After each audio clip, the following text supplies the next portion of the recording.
পদ্মা ভাঙন রোধে 7.52 কোটি টাকার বরাদ্দ লালগোলা তারানগর ভাঙনস্থলে পরিদর্শনে বিধায়ক মোহাম্মদ আলী। লালগোলা বিধানসভার অন্তর্গত বিল বোরাকোপড়া অঞ্চলের তারানগর গ্রামে পদ্মা নদীর ভাঙন দীর্ঘদিন ধরে গ্রামবাসীদের নিত্যসঙ্গী সমস্যা হয়ে দাঁড়িয়েছিল। প্রতি বছর বর্ষায় নদীর তীব্র ভাঙনে ঘরবাড়ি, কৃষিজমি ও রাস্তাঘাট ক্ষতিগ্রস্ত হচ্ছিল। এই পরিস্থিতিতে স্থায়ী সমাধানে রাজ্য সরকার বরাদ্দ করেছে 7,52,00,000 টাকা। এই বরাদ্দের খবর পেয়ে এলাকায় খুশির উন্মাদনা। মঙ্গলবার দুপুরে বিধায়ক মোহাম্মদ আলী নিজে পরিদর্শনে যান তারানগরের ভাঙনস্থলে। তিনি স্থানীয় বাসিন্দাদের সঙ্গে কথা বলেন, তাদের অভাব অভিযোগ শোনেন এবং জানান যে বিধানসভায় পদ্মা ভাঙনের বিষয়টি তোলার পর মুখ্যমন্ত্রীর হস্তক্ষেপে এত দ্রুত অর্থ বরাদ্দ সম্ভব হয়েছে। খুব শীঘ্রই প্রকল্পের কাজ শুরু হবে বলেও আশ্বাস দেন তিনি। এদিন বিধায়কের সঙ্গে ছিলেন লালগোলা ব্লক তৃণমূল কংগ্রেসের সভাপতি মোতাহার হোসেন রিপন সহ অন্যান্যরা। এই উদ্যোগের জন্য এলাকাবাসীর পক্ষ থেকে মাননীয় মুখ্যমন্ত্রী মমতা বন্দ্যোপাধ্যায়, সেচমন্ত্রী মানস রঞ্জন ভূঁইয়া, মুর্শিদাবাদ লোকসভার সাংসদ ডক্টর খলিলুর রহমান এবং লালগোলা বিধানসভার বিধায়ক মোহাম্মদ আলীকে জানানো হয়েছে আন্তরিক ধন্যবাদ ও কৃতজ্ঞতা। থেকে 7.5 কোটি টাকা বরাদ্দ হলো তারানগরের ভাঙন। সেই বিষয়ে আপনি আজকে মানুষের সঙ্গে আলাপও করলেন, কথাও বললেন, কি বলবেন বিষয়টা? বিষয়টা হচ্ছে যে 1 এপ্রিল থেকে নতুন অর্থবর্ষ শুরু হয়।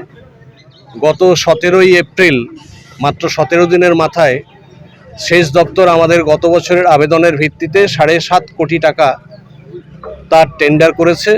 টেন্ডার ম্যাচিওর করার সময় হয়ে গেছে। 13 তারিখ পর্যন্ত টেন্ডার ওপেনিং ছিল। এখন যে কোনো সময়ে ওয়ার্ক অর্ডার ইস্যু হবে এবং এখানে পদ্মার ভাঙন রোধ করার কাজ শুরু হবে।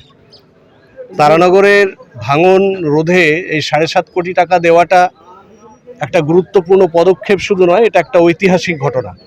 কারণ গত বছর তারানগরের ভাঙন যখন খুব সংবাদ মাধ্যমে আলোচিত হয়, সেই প্রেক্ষিতে বিধানসভায় মাননীয় মুখ্যমন্ত্রী মমতা বন্দ্যোপাধ্যায় গোটা রাজ্যে স্থায়ীভাবে সমস্ত ভাঙন রোধ করার জন্য নদী বন্ধন কর্মসূচি বাজেটে প্রস্তাব করেন এবং গোটা রাজ্যে সমস্ত নদীতে যাতে ভাঙনকে নিয়ন্ত্রণ করা যায় বা কমানো যায়, তার জন্যে নদীবন্ধন প্রকল্প শুরু হয়েছে। আজকে এই জায়গা থেকে তারানগরের ভাঙন যেমন একটা গুরুত্বপূর্ণ বিষয় ছিল, কিন্তু তার চেয়েও তাৎপর্যপূর্ণ হচ্ছে যে তারানগরের ভাঙন এবং আমাদের শামসেরগঞ্জের ভাঙন আর মালদা জেলায় ওই ভুতনির চর সেখানকার ভাঙন এই নদীবন্ধন কর্মসূচি তৈরির ক্ষেত্রে একটা গুরুত্বপূর্ণ জায়গা তৈরি করে দিয়েছে।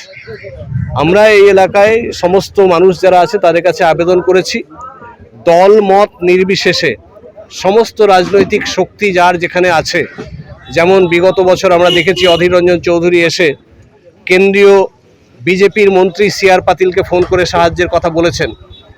তাই অধীরবাবুর বিজেপির সাথে যে আন্তরিক সম্পর্ক, সেটাকে কাজে লাগিয়ে এবং মাননীয় মুখ্যমন্ত্রীর যে সদিচ্ছা, এটাকে লাগিয়ে এলাকার উন্নতি হোক এবং ভাঙন নিয়ন্ত্রিত হোক, এটা চাই।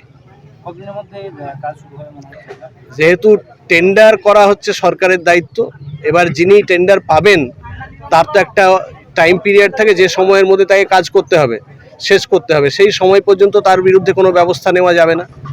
তিনি তার সুবিধা অনুযায়ী কাজ করবেন। এটা ব্যক্তি অধিকার এবং নাগরিক অধিকারের মধ্যে পড়ে। আমাদের আধিকারিকরা সময় থেকে নিয়মিতভাবে তাড়া দেবে যাতে তাড়াতাড়ি হয়।